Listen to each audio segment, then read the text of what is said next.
मित्रों, आपका हार्दिक स्वागत है। आपके बीच में भारतीय जनता पार्टी के राष्ट्रीय प्रवक्ता आदरणीय गौरव भाटिया जी उपस्थित हैं। आदरणीय गौरव जी से आग्रह है कि आप सबको संबोधित करें। आभार और धन्यवाद प्रेम शुक्ला जी। सभी पत्रकार बंधुओं को नमस्कार। और जैसा आप सबको ज्ञात है, कल सभी चैनल्स में ये खबर चल रही थी कि नेशनल हेराल्ड केस में श्रीमती सोनिया गांधी जी, अध्यक्षा कांग्रेस पार्टी, और राहुल गांधी, पूर्व अध्यक्ष एवं सांसद कांग्रेस पार्टी को ईडी द्वारा, एनफोर्समेंट डायरेक्टरेट द्वारा समन भेजा गया है। इस सूचना के आने के बाद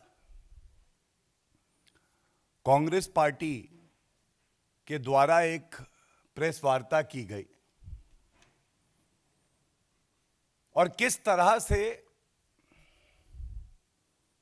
जो जालसाजी, भ्रष्टाचार, छल कपट कांग्रेस पार्टी का चरित्र बन गया है, वो उस प्रेस वार्ता में भी स्पष्ट दिखाई दिया। कुछ महत्वपूर्ण तथ्य हम लोग देश के समक्ष रखेंगे, क्योंकि इन तथ्यों का देश की जनता के समक्ष रखा जाना अनिवार्य है, जरूरी है। जैसा हमें पता है कि भारतीय जनता पार्टी की सरकार की एक नीति है, स्पष्ट नीति है, जीरो टॉलरेंस फॉर करप्शन। और इस नीति के तहत एक बड़ा बदलाव भारत में आया है। बदलाव यह है कि जांच एजेंसियां, चाहे सीबीआई हो, ईडी हो, भ्रष्टाचारी कांग्रेस पार्टी की सरकार में हम नहीं, सर्वोच्च न्यायालय यह टिप्पणी करता है कि आपने सीबीआई को पिंजरे का तोता बना दिया। आज जांच एजेंसियां स्वतंत्र रूप से, निष्पक्ष रूप से अपने दायित्व का निर्वहन कर रही हैं। ये पिंजरे के तोते का एक बाज बन जाना और भ्रष्टाचारियों को सबक सिखाने का सफर है। कल की प्रेस वार्ता एक सर्वोच्च न्यायालय के वरिष्ठ अधिवक्ता ने करी, जो कांग्रेस के प्रवक्ता हैं, मेरे साथी भी हैं। और यह उम्मीद करना कि सही तथ्य जनता के बीच में रखे जाएंगे इस पूरे मामले को लेकर, कोई ज्यादा उम्मीद करना नहीं है। तो ये तथ्य अब मैं आपके सामने रख रहा हूं और इसके बाद कुछ प्रश्न इस मंच से हम लोग पूछेंगे। पहला सवाल जो हम पूछना चाहते हैं, क्या यह सही नहीं है कि सोनिया गांधी जी और राहुल गांधी पे एक फौजदारी का मुकदमा, क्रिमिनल केस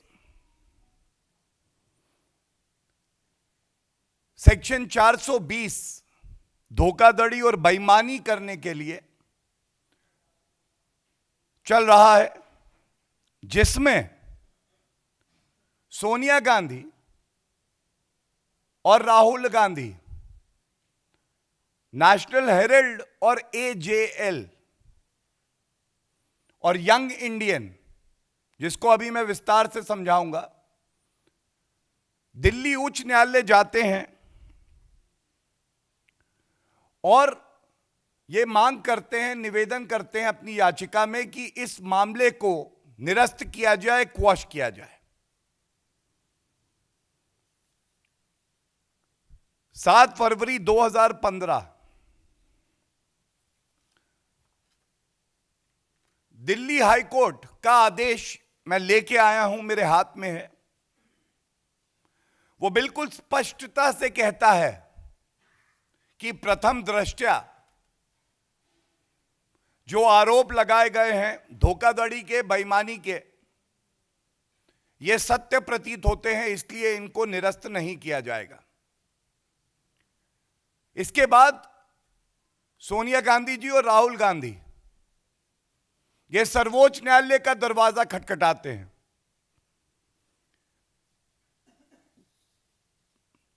12 फरवरी 2016 और मैं शब्दशः पढ़ देता हूं जो सर्वोच्च न्यायालय ने अपने आदेश में कहा।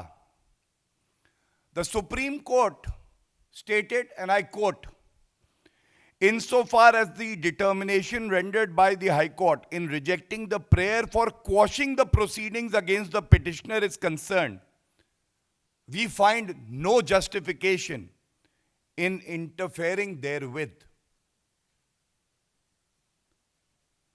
प्रथम दृष्टया जांच में ऐसे साक्ष्य आए कि दिल्ली हाई कोर्ट और माननीय सर्वोच्च न्यायालय दोनों ने इस मामले को क्वॉश करने से मना कर दिया, तो कांग्रेस पार्टी की यह जिम्मेदारी क्या नहीं बनती है कि इन तथ्यों को भी अपनी प्रेस कॉन्फ्रेंस में जनता से बांट लेते, बताते उन्हें। यह तो हो गया सच्चाई को दबाने का कार्य। अब ये जो तथ्य मैं रखने जा रहा हूं, ये सारे के सारे न्यायालय के आदेशों से, इनकम टैक्स डिपार्टमेंट और एपेलेट ट्राइब्यूनल जो इनकम टैक्स का है उसके आदेश से लिए गए हैं। यह सवाल सोनिया गांधी जी और राहुल गांधी आपसे देश की जनता पूछ रही है। ये पहले तथ्य रख दूं। एसोसिएटेड जर्नल लिमिटेड नामक एक कंपनी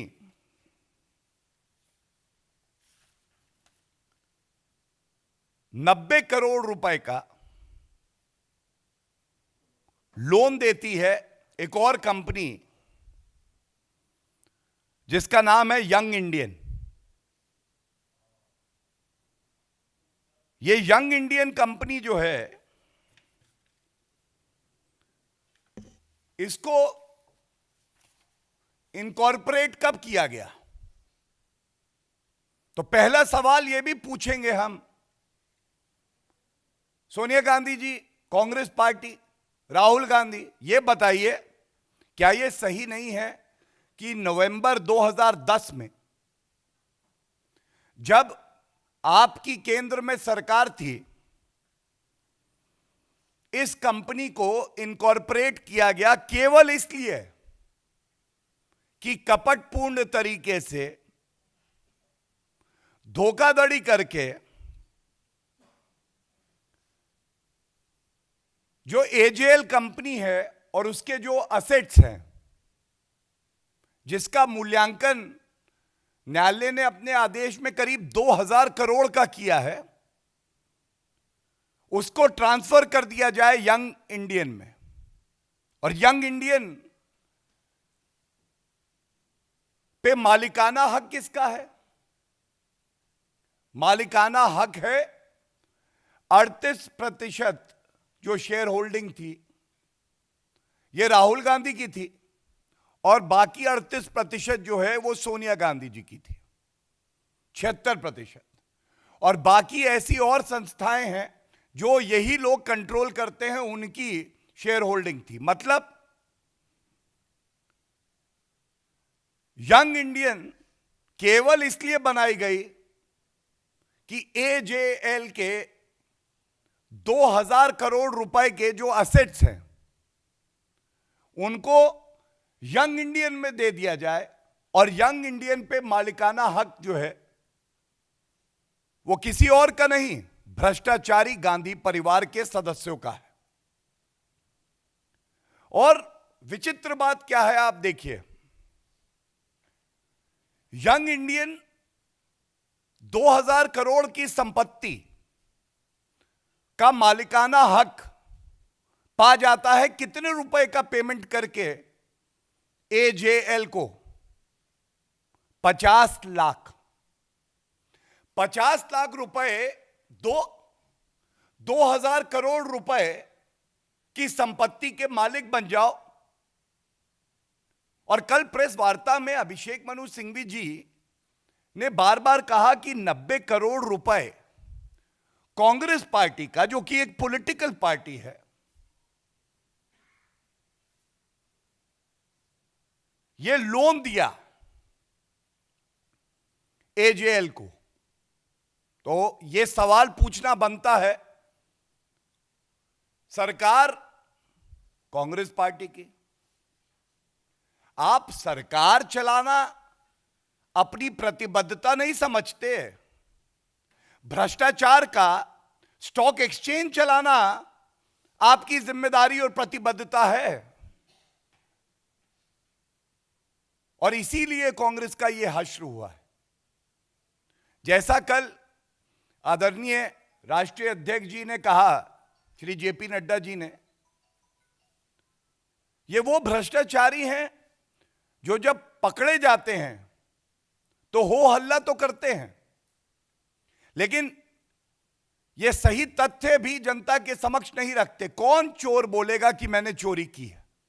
कौन भ्रष्टाचारी बोलेगा कि हां देश को लूटा है?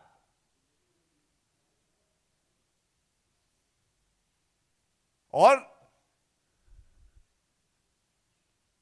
भ्रष्टाचारी हैं, कह रहे थे डरेंगे नहीं, झुकेंगे नहीं, सीना ठोक कर सामना करेंगे। तो सुन लीजिए, सारे भ्रष्टाचारी पकड़े जा रहे हैं बारी बारी, और भ्रष्टाचारियों को डरना भी होगा, कानून के सामने झुकना भी होगा, और चोरी करके सीना जोरी मत करिए। यह बिल्कुल उचित नहीं है।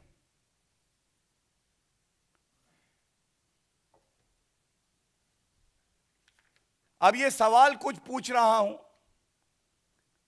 उम्मीद है कि अगर हिम्मत होगी तो सोनिया गांधी जी खुद देश के सामने आएंगी। इस देश ने बहुत सम्मान दिया है आपके परिवार को, आपको, राहुल गांधी को। कल यह कहा गया कि एजेएल नेशनल हेराल्ड की बहुत बड़ी एक विरासत है, महात्मा गांधी जी का नाम लिया गया, और भी जो सम्मानित भारत के आदर्श नेता रहे उनका नाम लिया गया। अगर आप विरासत ही बचा रहे थे तो उसी विरासत को आपने यंग इंडिया इसको बेच दिया। ये कैसा विरासत बचाना है कि विरासत को बचाते बचाते आपने उसका दाम लगा के और यंग इंडियन नामक कंपनी जिसके आप मालिक हैं उनको बेच दिया। दूसरी बात ये बताइए, ये जो यंग इंडिया कंपनी आपने इनकॉर्पोरेट करी, ये 2010 में करी, 3 महीने के अंदर अंदर from incorporation to asset transfer 2000 crore का ये पूरा हो गया। क्या यह बात सत्य नहीं है कि एक जल्दबाजी थी आपको कि ये 2000 करोड़ रुपए का मालिकाना हक आपका हो जाए? ऐसी क्या जल्दबाजी थी? और इनका जो मोटिव था, हर क्राइम के पीछे एक मोटिव होता है, मोटिव यही था कि सबसे पहले हम अपनी सत्ता का दुरुपयोग करके लाभ लें, 2000 करोड़ रुपए के जो असेट्स हैं उस पे हमारा मालिकाना हक हो जाए, और कर की चोरी, टैक्स इवेजन, 1 रुपया टैक्स ना देना पड़े, इस मंशा से यह किया गया। तो यह सवाल पूछा जाएगा आपसे कि क्या आपने 1 रुपया भी टैक्स सरकार को उस वक्त दिया?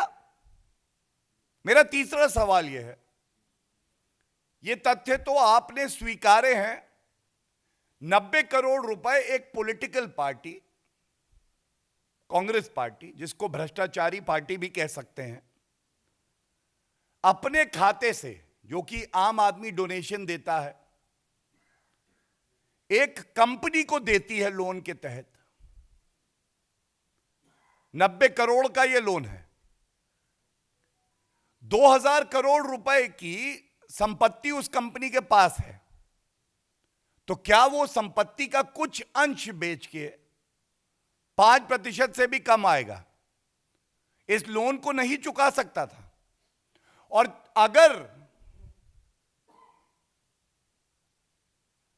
ये 90 करोड़ का लोन कांग्रेस पार्टी ने दिया, तो ये जो संपत्ति और मालिकाना हक कंपनी पे है, ये तो कांग्रेस पार्टी के पास आ जाना चाहिए था।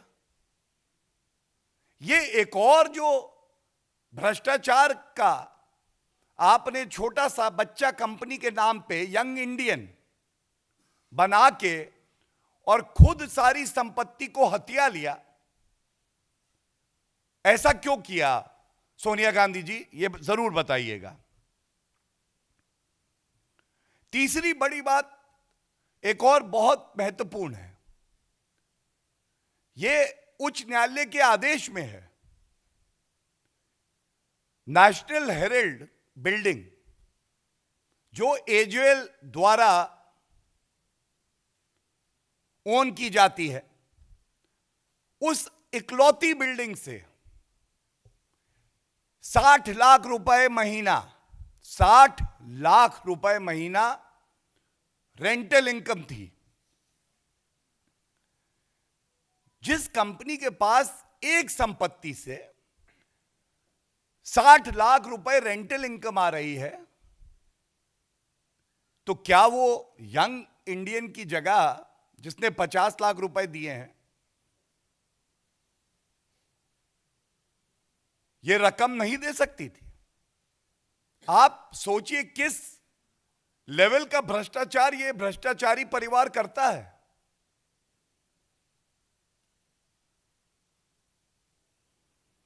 और इसके साथ ही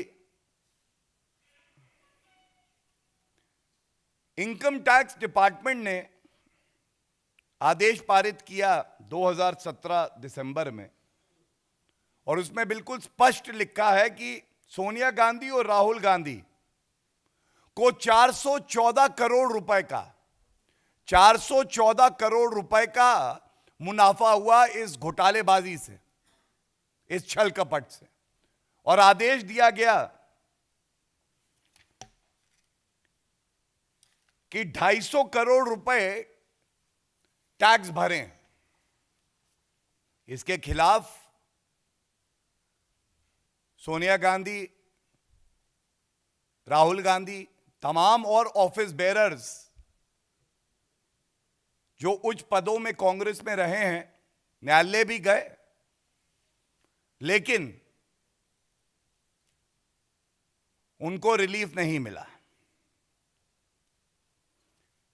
ये तो वो सवाल है जो आज देश की जनता सोनिया गांधी और राहुल गांधी से पूछ रही है।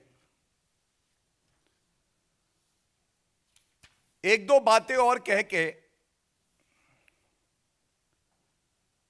मैं इस प्रेस वार्ता को अंत करूंगा। हर बात पे कहते हो राजनीतिक द्वेष है, हर बात पे कहते हो कि राजनीतिक द्वेष है। देश को यह क्यों नहीं बताते कि इसी मामले में तुम बेल पर हो? सोनिया गांधी और राहुल गांधी, पहला तथ्य, इस मामले में बेल पर हैं। ये कहते हैं कि 7 सालों से कोई कार्रवाई नहीं हुई थी, यह भी झूठ है। क्या यह सत्य नहीं है सोनिया गांधी जी की मई 2019 में ईडी ने ही 65 करोड़ रुपए की संपत्ति को जब्त किया था। आपके पास समय था, आप न्यायालय गए, क्या न्यायालय ने कहा कि यह गलत जब्त किया है? अगर प्रोसीड्स ऑफ क्राइम से कोई संपत्ति अर्जित की जाएगी तो उसको जब्त भी किया जाएगा और सुनिश्चित किया जाएगा कि उसका प्रयोग जनता के हित के लिए हो, गांधी परिवार के हित के लिए नहीं। सबसे ज्यादा भ्रष्टाचारी परिवार अगर कोई है, केवल भारत में नहीं पूरे विश्व में, तो वो गांधी परिवार है। और मैं बताता हूं क्यों। एक परिवार 3 सदस्य, सोनिया गांधी बेल पर बाहर भ्रष्टाचार का आरोप, राहुल गांधी बेल पर बाहर भ्रष्टाचार का आरोप, रॉबर्ट वाड्रा एंटीसिपेटरी बेल लेते हैं जमीन घोटाले, लंदन में संपत्ति है, भ्रष्टाचार का आरोप। ऐसा कोई परिवार होगा जिसको देश की जनता ने विश्वास की नजरों से देखा और उसने प्रयास किया उसी देश को लूटने का? 3 परिवार के सदस्य और तीनों भ्रष्टाचार के आरोपों पे लिप्त, जिनके मामले न्यायालय ने निरस्त नहीं किए हैं।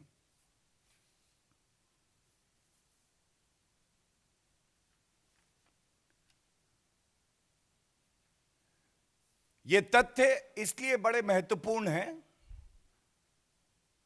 क्योंकि जो जांच एजेंसियां हैं जो अपना कार्य कर रही हैं ईमानदारी और निष्ठा से, कल की प्रेस वार्ता में जिन शब्दों का उपयोग किया गया है वरिष्ठ नेताओं द्वारा कांग्रेस के, पालतू चहेते, एक समय जब कांग्रेस पार्टी की सरकार थी, मैं तब भी इस शब्द का प्रयोग नहीं करूंगा, लेकिन यही सोनिया गांधी, राहुल गांधी सीबीआई ईडी के डायरेक्टर को समन करते थे और रिपोर्ट बदलवा देते थे, क्योंकि सर्वोच्च न्यायालय ने कोलगेट मामले में कहा।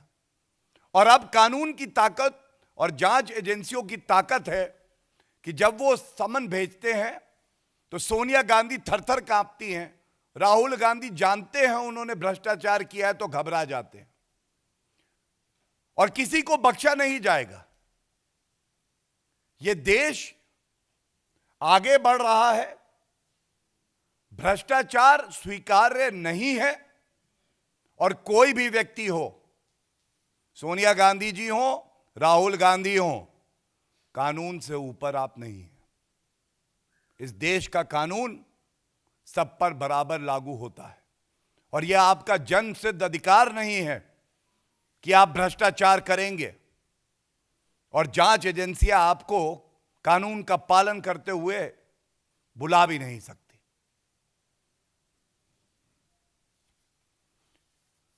ये सारे तथ्य आपके समक्ष रखे हैं। हम लोग आभारी हैं कि आपने अपना समय दिया।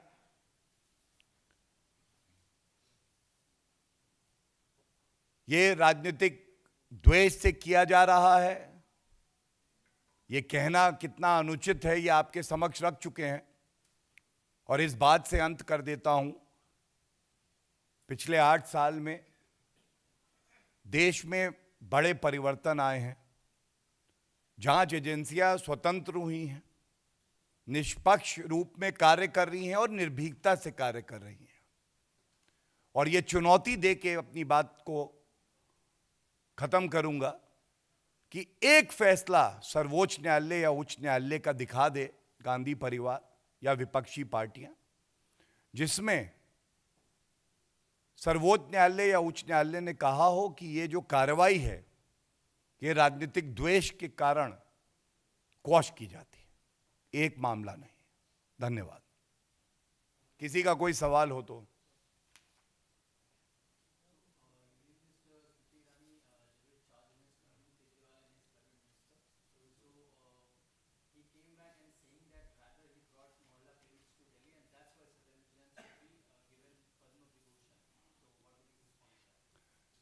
देखिए, जैसी मेरी जानकारी है, इस विषय पर स्मृति ईरानी जी ने कल एक प्रेस वार्ता करी थी और आज भी वो इस विषय पर पत्रकारों से बातचीत करेंगे। मैं कुछ ज्यादा ना कहते हुए केवल एक बात कहूंगा,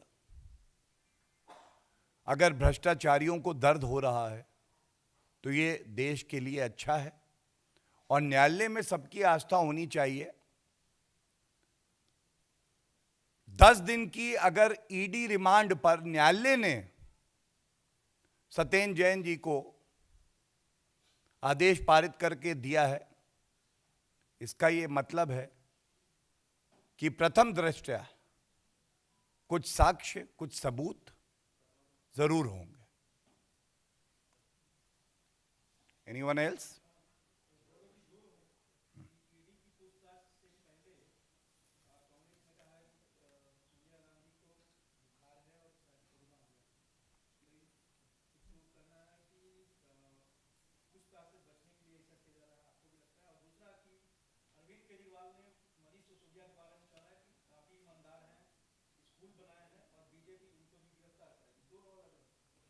देखिए, सबसे पहले जो आप खबर साझा कर रहे हैं, जो मुद्दे हमने उठाए हैं वो एक बात है, लेकिन भारतीय जनता पार्टी की ये परंपरा रही है, हम उनके लिए भी उत्तम स्वास्थ्य की कामना करते हैं और ये उम्मीद करते हैं वो जल्दी स्वस्थ हों। जहां तक आपने दूसरा प्रश्न पूछा है, तो मैंने बताया कि आदरणीय स्मृति ईरानी जी इस मुद्दे पर अपनी बात रखेंगी, लेकिन कट्टर ईमानदार की परिभाषा क्या है? भ्रष्टाचार में लिप्त व्यक्ति कट्टर ईमानदार होता है, उसको पद्म विभूषण देने की बात कर रहे थे कल, तो ये केवल और केवल अरविंद केजरीवाल जी ही कर सकते हैं। और दोहरे मापदंड ऐसे कि पंजाब में हमने देखा स्वास्थ्य मंत्री पे कार्रवाई करके उन्होंने कह दिया कि मेरी आंखों में आंसू हैं। इस मामले में दिल्ली में कार्रवाई नहीं कर पाते, ये इनके दोहरे मापदंड है। धन्यवाद। Thank you everyone.